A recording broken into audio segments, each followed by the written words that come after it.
마태복음 5장 17절부터 20절. 우리 한 목소리로 함께 합독하도록 하겠습니다.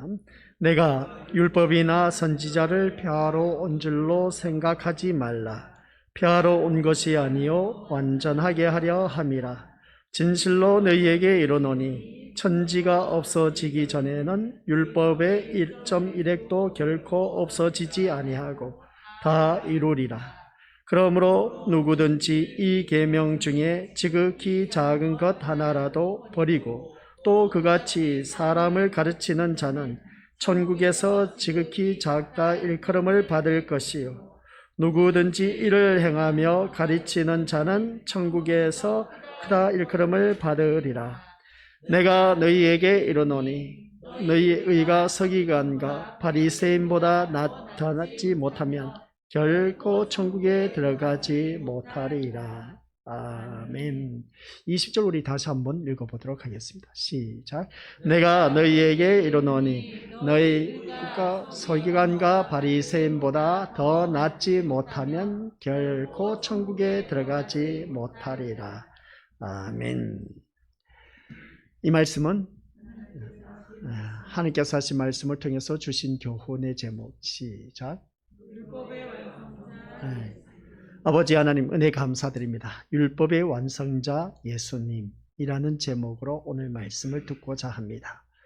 그 율법의 완성자가 예수님이 어떠한 분이신가를 오늘 말씀을 듣고 그 말씀 따라 온전히 그 예수님만을 바라볼 수 있는 우리 모두 믿음의 심령들이 되어 우리 모두 다가 바리새인보다 서기관보다 더 나은 그 의로 말미암아 아버지 하늘나라에 이를 수 있도록 축복하여 주옵소서.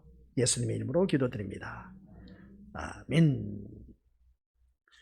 오늘 우리가 읽은 본문 말씀을 살펴보았을 때에 마지막 절 서기관과 바리새인들보다 너희가 더 낫지 않으면 천국에 결단코 들어가지 못하리라.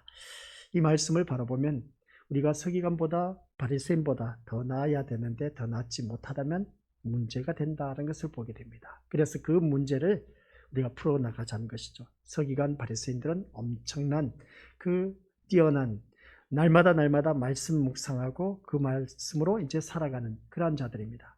묵상할 뿐만 아니라 그 말씀에 대해서 연구하는 기관이 바로 서기관과 바리새인들입니다. 그러면 오죽하겠습니까? 모든 말씀 완벽하게 지키기 위해서 얼마나 힘쓰고 애쓰고 노력을 했을까? 근데 우리는 그 사람들에 비하면 너무나 부족한 것이 많다는 것을 알 수가 있습니다. 그래서 오늘 그 부족한 나의 모습을 통해서 율법의 완성자 예수님께서 그 모든 것을 다 이루심으로 말미암아 우리는 천국에 들어갈 수가 있다는 것을 기억하시고, 그래서 우리는 모두 다가 한결같이 저 천국에 이룰 수 있는 그 확신에 찬 믿음을 갖고, 그래서 오늘따라 나에게 주어진 모든 시간 믿음의 경주를 하는데 게으름 피우지 마시고 열심을 품고 주를 섬겨 나가는데 귀한 이 믿음의 자리에 나오심을 정말 주님 이름으로 축하드립니다. 그래서 더더욱더 주님 안에서 신실한 믿음의 모습으로 거듭나서 우리 모두 다 저 영원한 천국에 이룰 수 있는 저와 우리 거듭들이 되시기를 주님 이름으로 간절히 부탁을 드립니다. 오늘 그래서 본문 말씀을 쭉 살펴보면 마지막에 가서 그렇습니다. 이 서기관과 바리새인보다 더 낫지 못하면 결코 천국에 들어가지 못하리라. 우리 서기관과 바리새인보다 더 나아야 된다라는 말씀의 내용입니다. 그래야만이 우리가 천국에 들어갈 수 있다는 것인데, 천국에 들어가는 길은 오직 한 길밖에 없죠. 네, 예수 그리스도를 믿는 길밖에 없습니다. 그 예수 그리스도를 믿는 믿음으로 말미암아 우리는 천국에 들어갈 수 있습니다. 말씀의 서론이자 본론이고 결론입니다. 말씀은 이것으로 인해서 끝나도 가언이 아닌 것을 보게 됩니다. 그러나 오늘 본문 속에서 말씀해 보는 것을 볼 때에 서기관과 바리새인보다 우리가 더 나아야 되는데, 그러면 우리가 더 나은 삶을 살아가고 있느냐라는 것이 중요한 것이죠. 그래서 오늘 이 말씀을 바라보면서 우리에게 첫 번째 주신 주제가 뭐냐라고 했을 때 같이 읽어보도록 하겠습니다. 시작.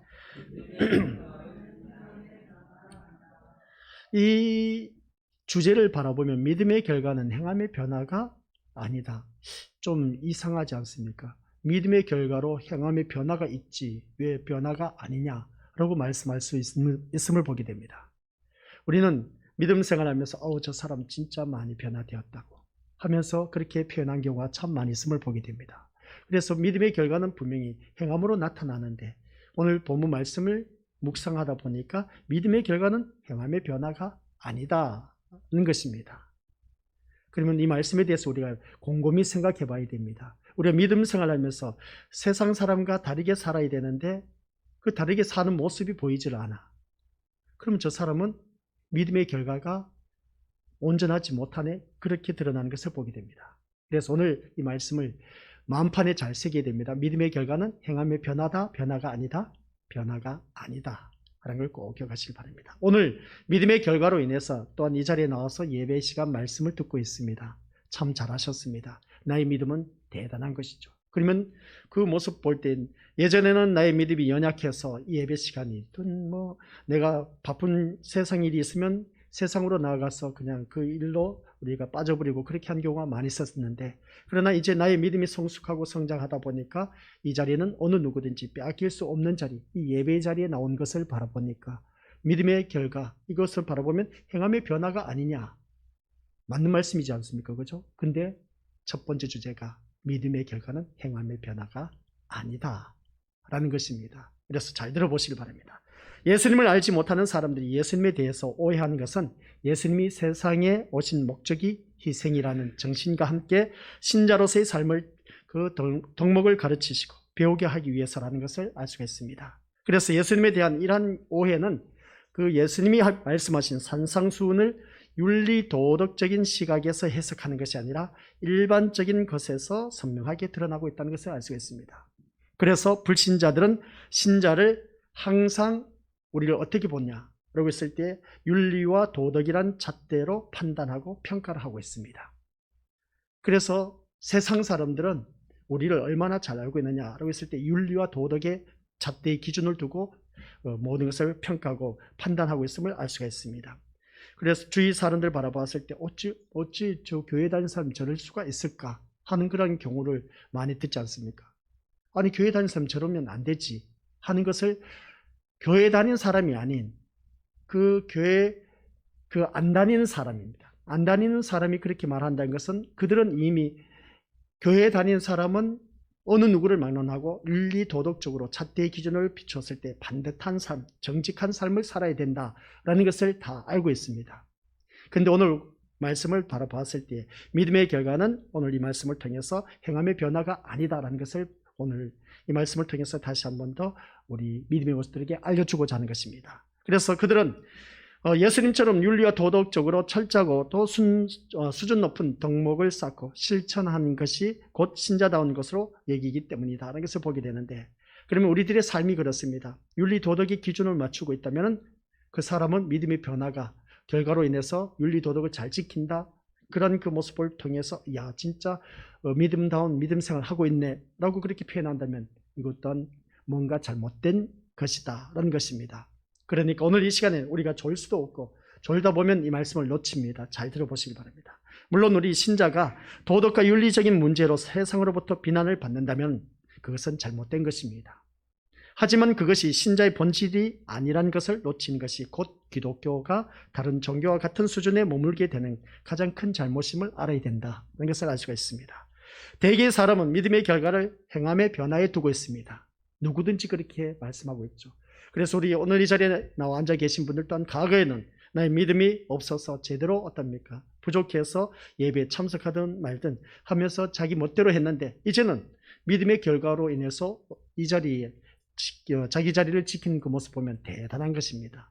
이게 바로 믿음의 결과가 행함의 변화가 있지 않습니까? 라고 표현할 수 있음을 보게 되는데, 그러나 오늘 본문 속에서 말씀하고 있는 것은 또 다른 시각으로 우리가 바라볼 수 있어야 된다는 것을 말씀하고 있음을 알 수가 있습니다. 그래서 예전보다 더 나아진 행함의 변화야말로 그가 구원을 받았고 거듭났고 믿음으로 살아간다는 증거라고 생각하는 것을 알 수가 있습니다. 가령 우리 믿음들 세상 사람들이 내가 예전에는 교회 나오기 전 담배를 피우던 사람, 그래서 담배를 피우던 사람이 담배를 끊습니다. 그리고 또한 술을 먹던 사람이 술을 끊습니다. 도둑질을 하던 사람이 도둑질을 하지 않고 있습니다.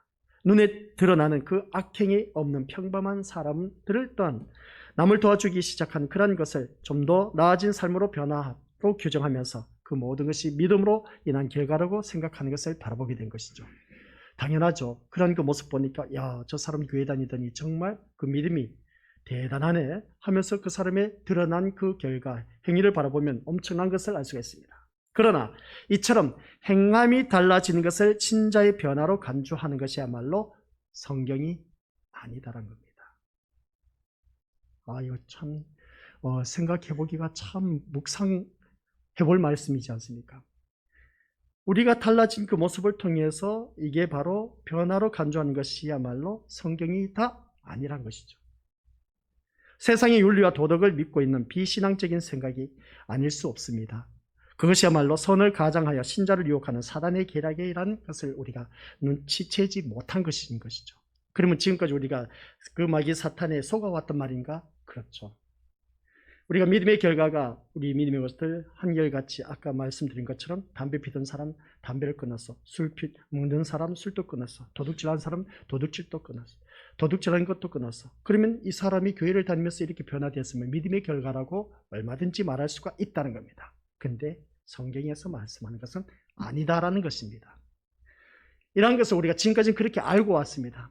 사단의 계략에 우리가 어느 누구든지 속아 넘어왔다는 것을 알 수가 있는 것인데, 무엇보다도 행함의 변화가 믿음의 결과라면 분명한 것은 앞서 말씀드린 것처럼 오늘 모습들이 불신자에게서도 나타나지 않아야 한다라는 그런 말씀입니다. 근데 불신자들 세계에서도 바라보면은 우리 미디어들 보면 믿지 않는 사람, 과거에 보니까 참 악한 사람이 교회는 나오지 않았는데 변화되었어. 그러면 그 사람이 믿음의 결과라고 말할 수 있을까? 라는 겁니다. 믿음의 결과란 오직 믿음으로 인한 결과라는 뜻이기 때문에 불신자들에게는 없는 행함이어야만 한다는 것이죠. 그런데 교회가 말하는 행함의 변화라는 것들은 불신자의 세계에서도 얼마든지 들을 수가 있고 또한 가르치고 배우는 내용이고 불신자들도 잘 실천하고 있는 내용입니다. 그러다 보니까 예전 도둑질할 사람은 도둑질 하지도 않고, 술 피던 사람, 술 먹는 사람 술도 안 먹고, 그리고 반듯하게 살아갑니다. 담배도 피지 않습니다. 그런 모습을 볼 때 그러면 그 사람들 또한 믿음의 결과라고 말할 수 있겠느냐는 것이죠. 그런데도 그러한 것을 믿음의 결과라고 하고 거듭난 모습이라고 한다면 거룩한 진리의 세계인 그 기독교를 스스로 썩어질 세상의 규범으로 전락시키고 만다는 것이죠. 그래서 우리 믿음의 결과가 우리 어느 누구든지 그렇습니다. 믿음의 결과가 행함의 변화가 아니다라는 것이죠. 그리고 또 하나 생각해 봐야 할 것이 있습니다. 그것이 뭐냐라고 했을 때 세상이 말하는 도덕과 윤리가 과연 무엇이냐는 것이죠. 세상이 말하는 도덕과 윤리, 우리 믿음의 것들 잘 지키고 있죠. 전 또한 솔직히 말해서 신호등도 제대로 잘 안 지킵니다. 차가 아무 데도 없습니다. 그러면 기다리고 서 있기가 참 아까워. 뭐가 아깝냐 하면 시간도 아깝고 기름값이 요즘은 또 폭등해서 얼마나 비싼지 모릅니다. 그래서 지키지 않는 경우가 있습니다. 참 부끄러운 모습이죠. 이런 모습 보면 윤리, 도덕으로 바라보면 참 부족한 것을 알 수가 있습니다. 그러면 세상이 말하는 도덕과 윤리가 과연 무엇이냐는 것이죠. 이 도덕과 윤리적인 삶, 그것이 과연 무엇이냐? 그것은 아마 부당한 일을 하지 않고 남을 도우며 사는 것으로 생각할 것을 바라보게 됩니다. 그러니까 세상이 성자로 여기는 테레사 수녀처럼 역시 우리가 그 수녀 역시 부당한 일을 하지 않고 남을 도우면서 재물에 욕심을 내지 않았던 삶이었기 때문에 그가 많은 사람들로부터 칭송을 받았습니다.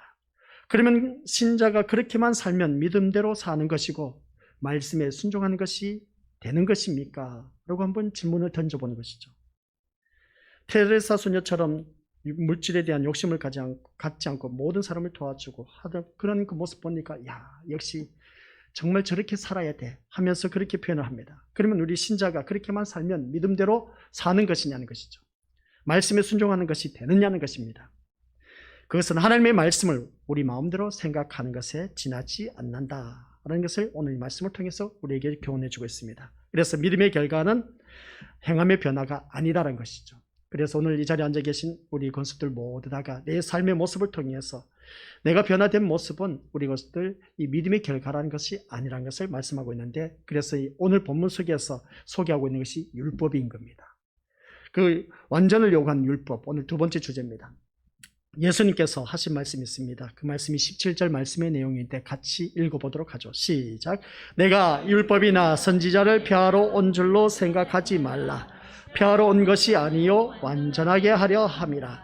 내가 율법이나 선지자를 폐하러 온 줄로 생각하지 말라. 폐하러 온 것이 아니라 완전하게 하려 함이라. 이 말씀을 바라봤을 때 우리 믿음의 식구들 다시 한 번 더 이 말씀을 생각해 보자는 것이죠.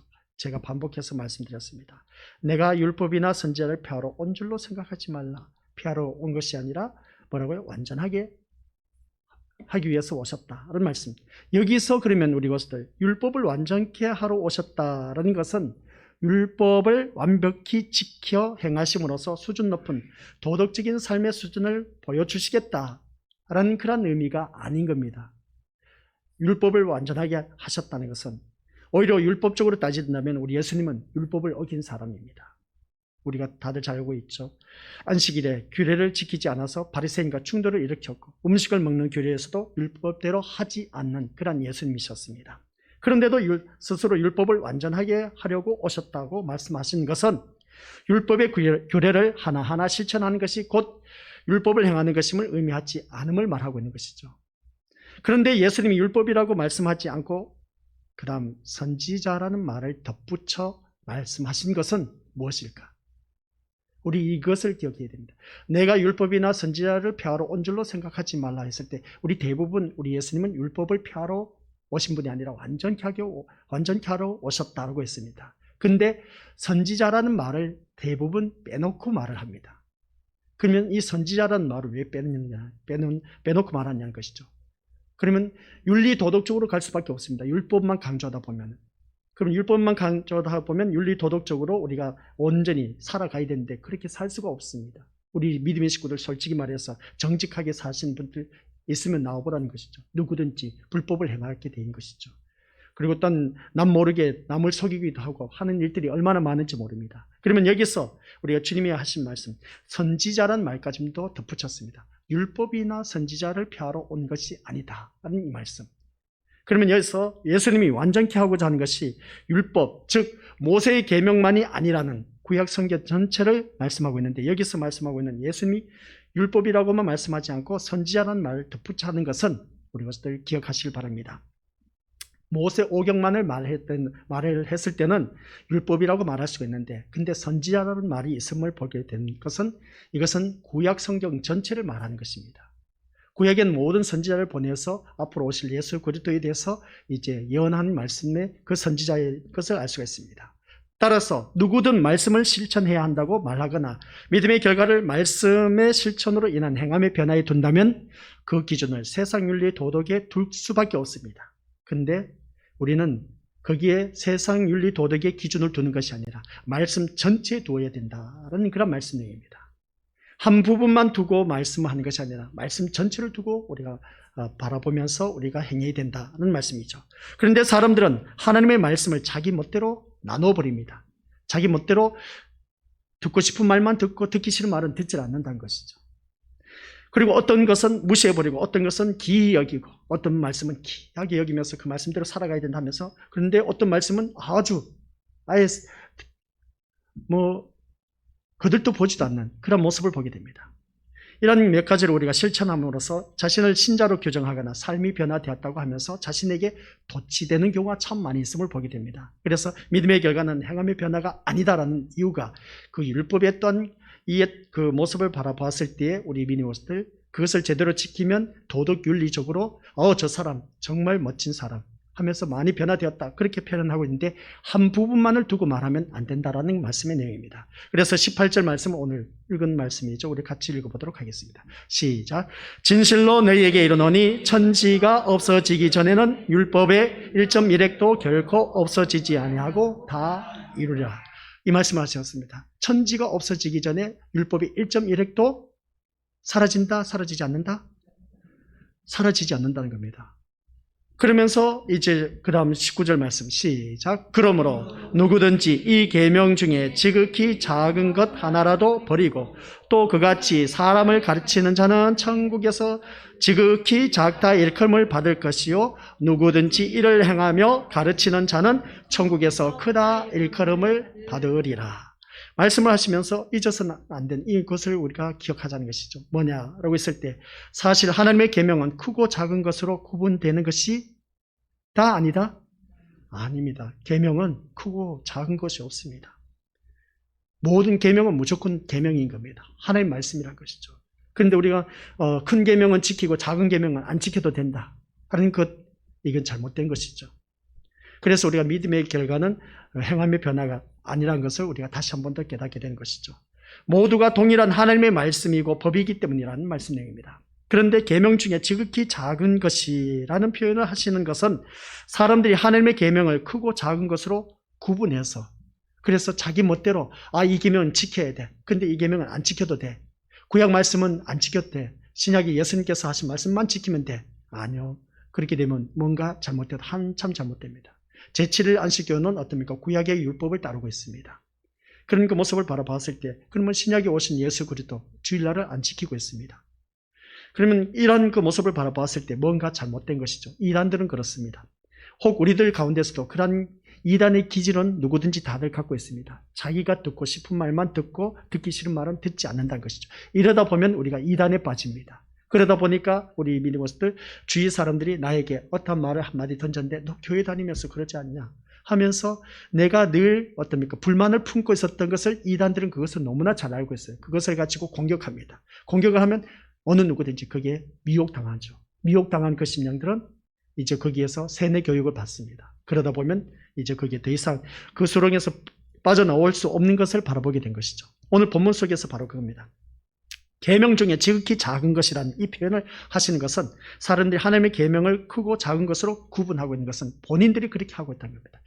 계명에 크고 작은 것이 없다는 것을 먼저 아셔야 됩니다. 큰 계명을 철저하게 지켜야 하고 작은 계명은 상대적으로 가볍게 여기고 지키지 않아도 죄가 되지 않는 것처럼 여기는 습성이 많이 있는 것을 보게 되는데, 우리 것들 도둑질하는데도 큰 도둑이 있고 다 작은 도둑이 있습니다. 그죠? 아주 크게 그냥 많은 것을 훔치는 그런 도둑 보면 아주 대범해 그냥. 근데 조그만 것 내가 남의 물건을 훔쳤습니다. 별것도 아닌 겁니다. 이것도 도둑입니까? 도둑이 아닙니까? 똑같이 도둑이란 것이죠. 그 말씀인 겁니다. 그래서 사람이 작은 것으로 생각하는 계명이라고 해서 가볍게 여기고 버린다면 천국에서 지극히 작다 일컬음을 받는다라는 것입니다. 그런데 천국에 큰 사람이 있고 작은 사람이 있는 것은 이거 있을 수 있습니까? 없습니까? 이 세상에서는 교회에서는 목사가 제일 커, 솔직히 말해서. 그죠? 장로, 그리고 권사, 집사, 이제 직분의 서열대로 말하면 목사가 제일 큽니다. 그럼 저 밑에 평신도들은 아이고 하면서 어떻습니까? 신분으로 따지면 제일 낮은 곳에 있다 보니까 작은 사람이라고 그렇게 표현한데, 근데 천국에서 큰 사람이 있고 작은 사람이 있습니까? 없습니까? 우리 미리 봤을 때 있을까 없을까? 천국에 그러한 구별이 있다면 그것은 천국이 아니란 것이죠. 이 세상과 동일한 지옥입니다. 그런데 왜 천국에서 작다 일컬음을 받는다고 말씀을 하시는 것이냐? 천국에는 작다 일컬음을 받는 사람이 없습니다. 아시겠습니까? 하나님의 자녀는 누구나 다 똑같은 하나님의 자녀입니다. 따라서 천국에 작다 일컬음을 받는다면 그것은 곧 천국에 해당하지 않는다는 것이죠. 천국은 들어가지만은 작은 자리를 차지한다는 뜻이 아니란 것입니다. 따라서 누구든 말씀을 실천해야 한다고 하면서 인간이 보기에 도덕적이고 윤리적인 것만을 골라내고 자기 입맛에 맞는 것만 실천하고자 한다면 그것이 곧 계명 중에 지극히 작은 것 하나라도 버리는 사람에 해당하는 것이죠. 그러니까 성경 말씀을 바라보았을 때 그 성경 말씀 전체로 우리가 다 지켜 행해 나가야 되는 것이지, 내 마음에 드는 것만 쏙 골라서 하는 것이 그게 계명을 지키는 것이 아니다는 겁니다. 내가 하기 싫어도 해야 하는 것들이 많이 있다는 것이죠. 예를 들어서 사람들이 살아내지 말라. 우리 다들 잘 알고 있지 않습니까? 계명 중에 6번째 계명입니다. 도둑질하지 말라. 그것은 우리 8번째 계명. 간음하지 말라 7번째 계명입니다. 이 말씀 앞에서 자신은 떳떳하고 우리가 누구든지 말씀할 수가 있음을 보게 됩니다. 나는 도둑질도 안 했어, 살인도 안 했어, 간음도 행하지도 않았어. 또한 하나님만 섬기라는 그 말씀 때문에 우상을 섬기지 않았고, 또한 안식일을 지키라는 그 말씀 따라 이 거룩한 안식일 우리 정말 나름대로 떳떳하게 이 거룩한 예배를 지키고 주님 앞에 나오셔서 참 잘하신 일인 겁니다. 그래서 다른 종교를 믿지 않고 주일 예배에만 온전히 빠지지 않고 열심히 믿음 생활을 해왔습니다. 하지만 이것으로 인해서 하나님의 말씀은 그것이 전부가 아니다라는 것입니다. 전체적으로 드러났을 때 바라보았을 때는 이것이 교회 다니는 사람이 이것은 행해야 돼. 그래서 하나님께서 십계명 말씀한 것대로 지켜나가고, 그리고 또 주일날 예배 빠지지 않고 나오는 것, 이건 기본적으로 해야 된다고. 그렇다고 해서 이것으로 인해서 내가 하나님 말씀 전부라고 생각하면 안 된다는 것이죠. 우리 것들, 그래서 성경 말씀 레위기서 19장 18절 말씀 시작. 원수를 갚지 말며 동포를 원망하지 말며 내 이웃 사랑하기를 내 자신과 같이 사랑하라. 나는 여호와이니라. 이런 말씀도 있습니다. 그러면 우리 것들 원수를 믿음 생활하다 보니까 모든 예배 다 참여하고 있어. 살인하지 말라, 간음하지 말라, 도둑질하지 말라 다 지켰어. 근데 이게 우리 것들 말씀의 전부가 아니란 것이죠.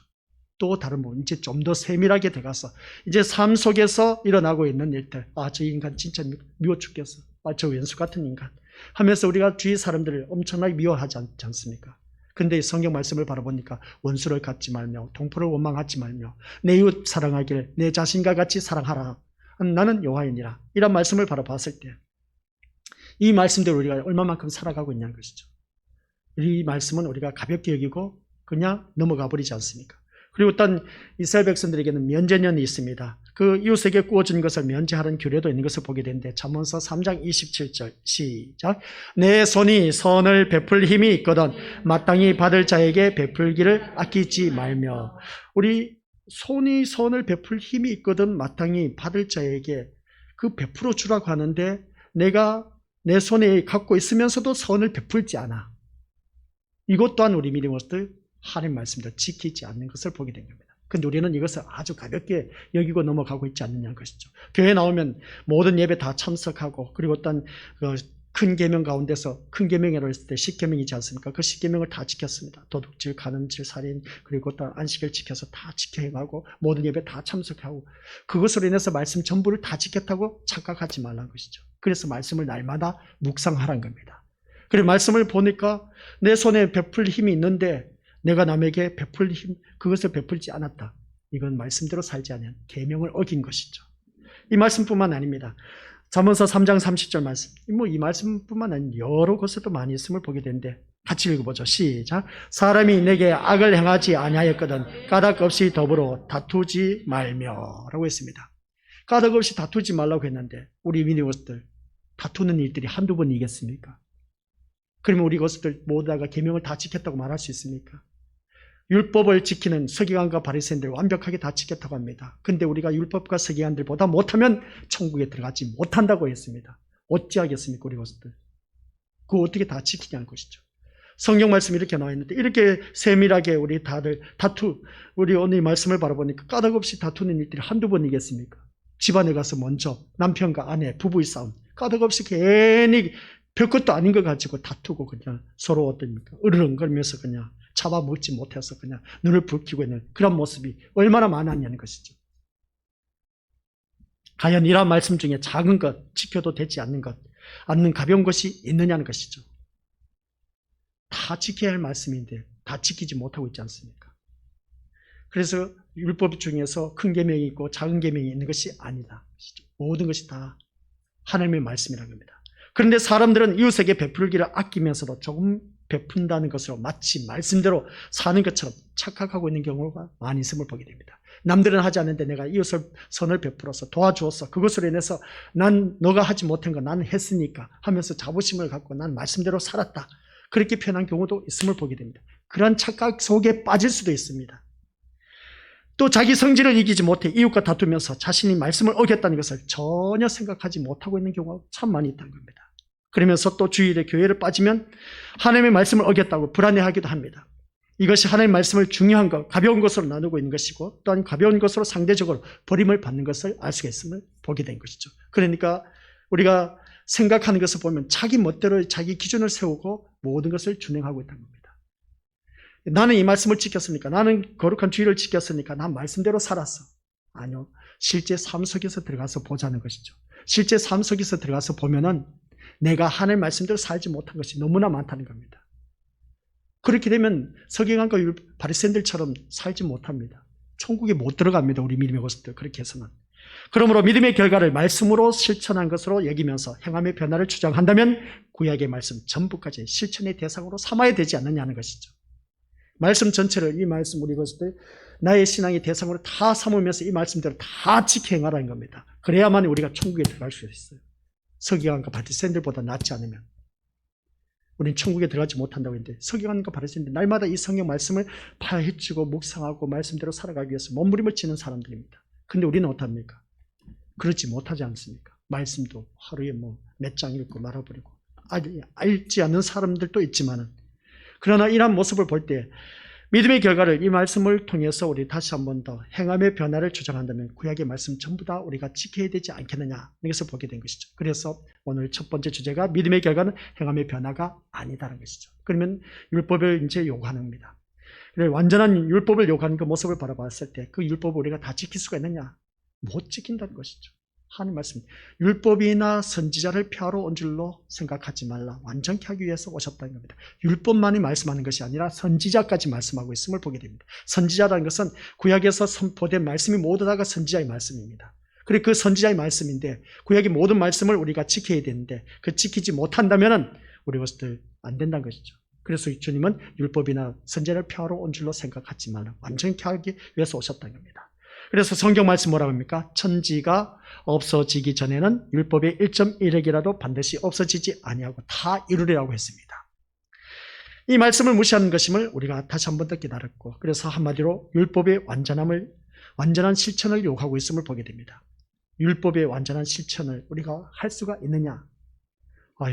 우리 미리 것들 세 번째 주제입니다. 같이 읽어보자. 시작. 율법을 완전히 할 수 없어요. 우리 믿음의 식구들 다 못 지켜요. 우리 것들.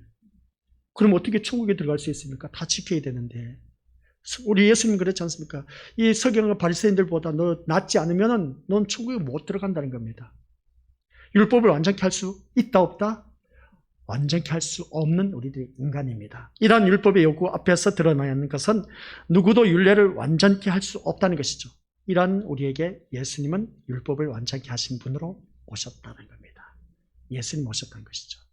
그래서 하나님께서 율법을 주셨지만 완벽한 실천을 요구하신 것이 아니라고 생각한다면 그것은 말씀을 자기 편의대로 조작한 것에 지나지 않습니다.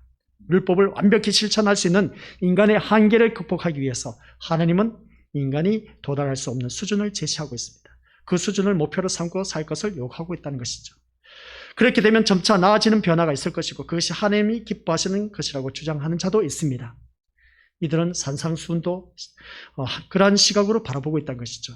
그것이 인간도 끝까지 인간의 그 가능성과 의의를 앞세워서 하나님께 나아가고자 하는 그 사단의 방식임을 보게 됩니다. 그러니까 무슨 말씀이냐? 자기 의의를 행함으로 말미암아 하나님 앞에 나아가고자 하는 것. 어느 누구든지 나아갈 수가 없습니다. 천국에 들어갈 수가 없습니다. 자기 의의를 드러내면서 어떻게 우리가 하나님 나라에 갈 수가 있느냐는 것이죠.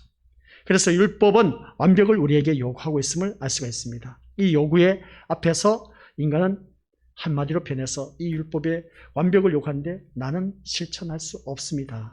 라는 고백을 함께 우리가 말할 수밖에 없습니다. 그래서 하나님의 율법에 따라 죽어야 하는가를 절감해야 된다는 것이죠. 어떻게 우리가 율법을 다 행할 수 있냐는 것이죠. 이것이 없으면 우리에게서 나올 것은 바리새인들의 모습뿐입니다. 그래서 바리새인들은 뭐라고 합니까? 하나님의 계명을 철저하게 지킨다고 자부했던 사람들입니다. 그들 역시도 율법을 구분하고 중요하다고 여긴 것만을 지키고자 했을 뿐입니다.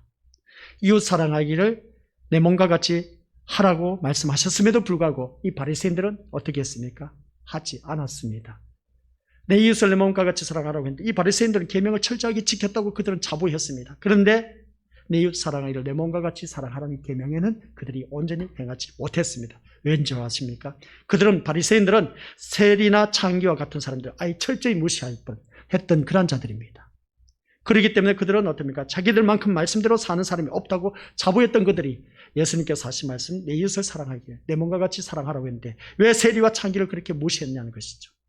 바리새인들이. 그러니까 너희들은 완벽하게 율법을 완벽하게 살았다고 말할 수가 없다는 것이죠. 예수님의 눈에는 그들이야말로 가장 먼저 지옥에 들어갈 자들이었다 하는 것을 보게 된 겁니다.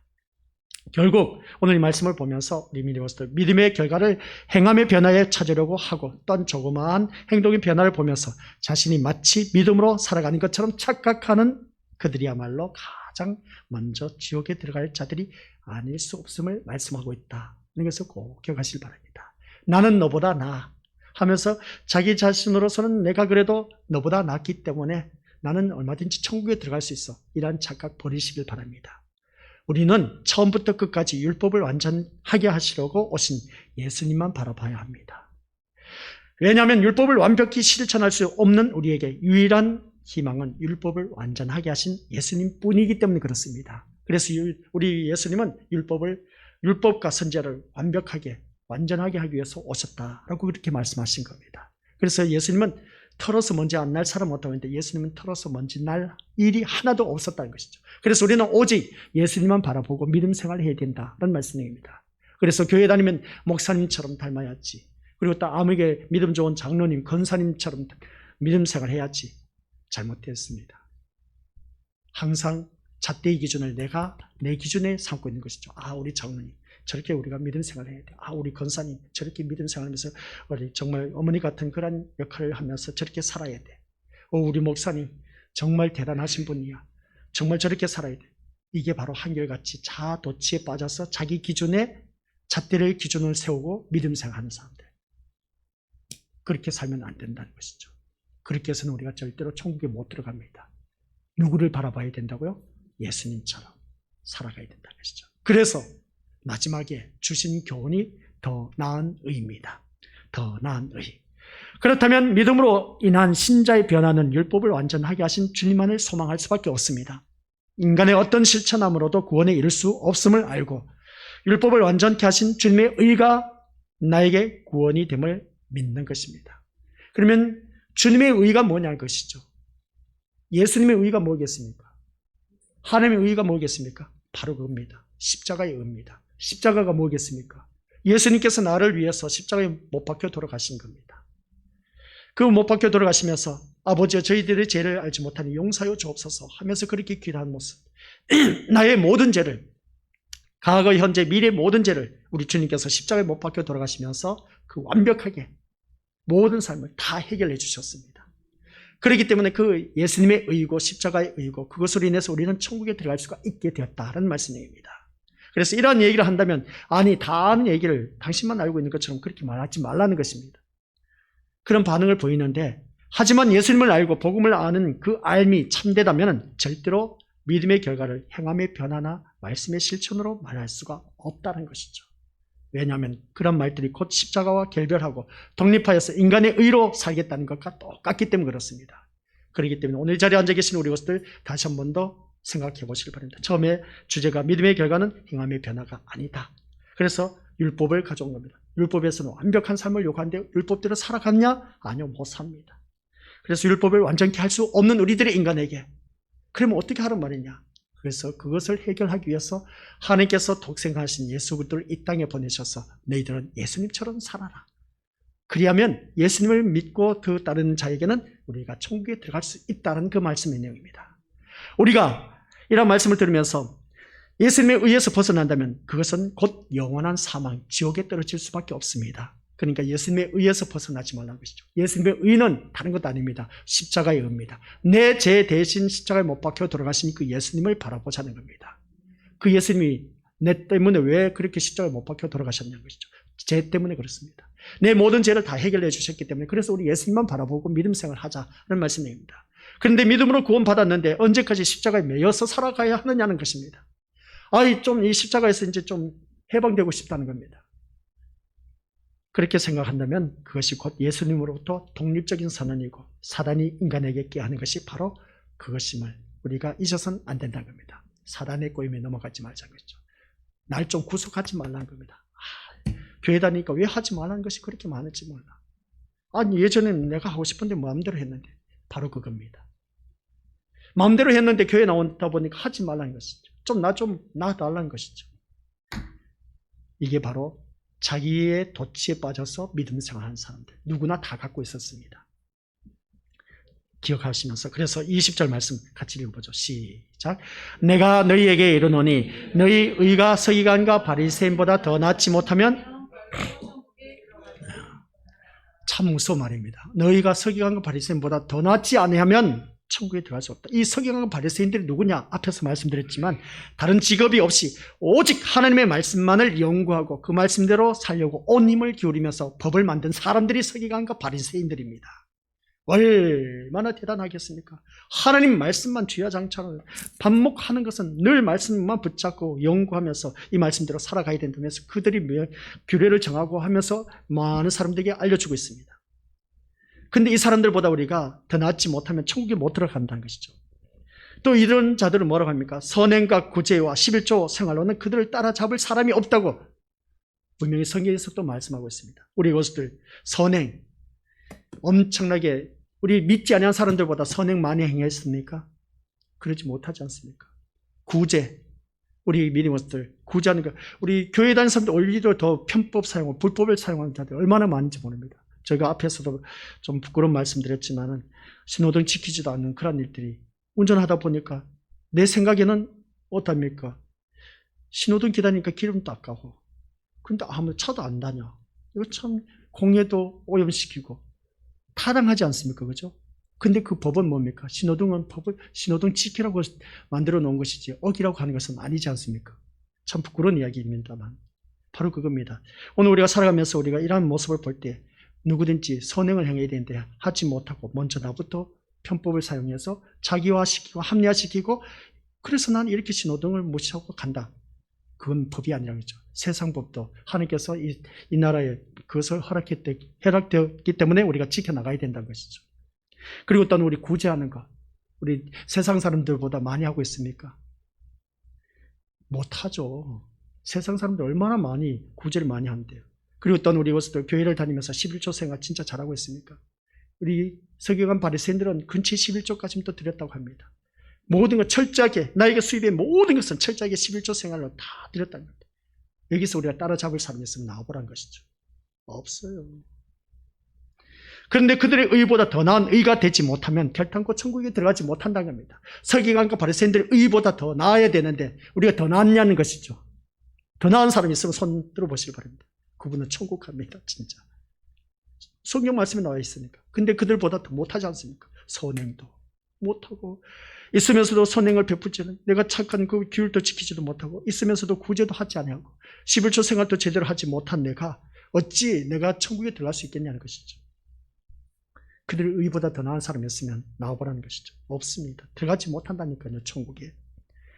예수님은 과연 그들보다 더 뛰어난 도덕적인 삶을 요구하시는 것입니까? 라고 했을 때 예수님의 말씀은 서기관과 바리새인들의 의로도 천국에 들어갈 수 없다는 겁니다. 바리새인들의 뭐라고요? 서기관과 같이 의로도 천국에 못 들어갑니다. 바리새인 서기관의 의보다 그런 것으로 우리가 천국에 들어가지 못한다. 잘 들으시길 바랍니다. 뭐라고요? 서기관과 바리새인의 의보다 더 낫지 못하면 우리 천국에 못 들어간다고 했는데 그렇다면 서기관들의 의와 바리새인들의 의보다 그런 서기관과 바리새인의 의로 천국에 들어갈 수 있다 없다? 못 들어가요. 우리 믿음으로서들. 제 아무리 수준 높은 도덕과 윤리적인 삶을 살았다고 해도 그것으로 천국에 들어가는 것은 아니라는 것이죠. 따라서 아무짝에도 쓸모가 없다는 것입니다. 필요한 것은 서기관과 바리새인보다 더 나은 의, 서기관과 바리새인보다 더 나은 의입니다.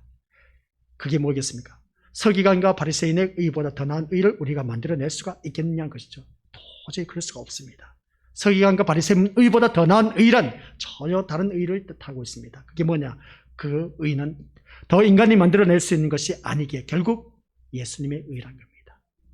그 예수님의 의로 말미암아 우리는 천국에 들어갈 수 있다는 겁니다. 할 수가 없다는 것이죠. 믿음의 결과는 우리가 어느 누구든지 행함이 변하다 아니다? 아닙니다.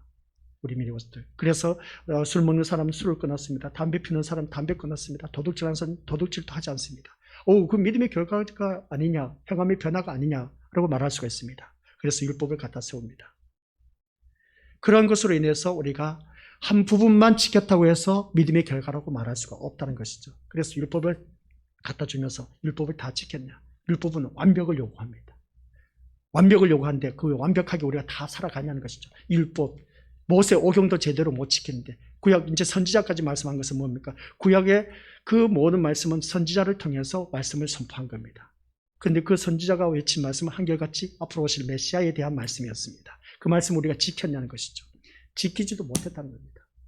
그런 우리 믿음들, 그래서 어느 누구든지 율법을 완전히 하는 인간은 있다 없다? 없습니다. 그래서 그거보다 더 나은, 바리새인과 서기관보다 더 나은 의가 바로 예수님의 의. 예수님의 의가 아니면 결단코 천국에 들어가지 못한다라는 결론의 말씀입니다.